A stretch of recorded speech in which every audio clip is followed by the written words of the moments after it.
Wall Street's main indexes mostly shrugged off tariff uncertainty on Monday, with the Dow closing up 1%, the S&P 500 adding more than 0.5%, and the Nasdaq ticking down marginally.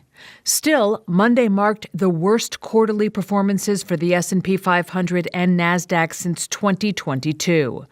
The S&P slumped 4.6% in the first quarter, while the Nasdaq plummeted 10.5%. The Dow wasn't immune, slipping 1.3%. Many of the Magnificent Seven names also suffered steep quarterly losses, with two of the biggest losers for that period being Tesla, down almost 36%, and Nvidia, which dropped nearly 20%. Despite Monday's bounce back in equities, a lack of clarity around President Trump's economic policies means there's likely more volatility to come, said Marianne Bartels, chief investment strategist at Sanctuary Wealth. So today we had a very, very choppy market, very volatile, where we were testing the lows, and the market actually made a new low, both on the S&P and NASDAQ. But we seem to be trying to rally off of these lows, which to us means that we're in a testing process. Testing processes of lows can actually take weeks or months.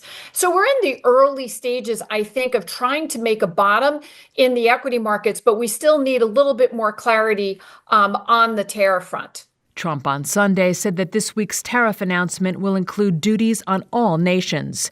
He has already imposed tariffs on aluminum, steel, and autos, along with increased tariffs on goods from China. Monday's stock moves included shares of drug makers, which slid after reports that the FDA's top vaccine official had been forced to resign. Moderna dropped nearly 9%, while gene therapy companies Taysha Gene Therapies and Solid Biosciences fell 28% and more than 14%, respectively.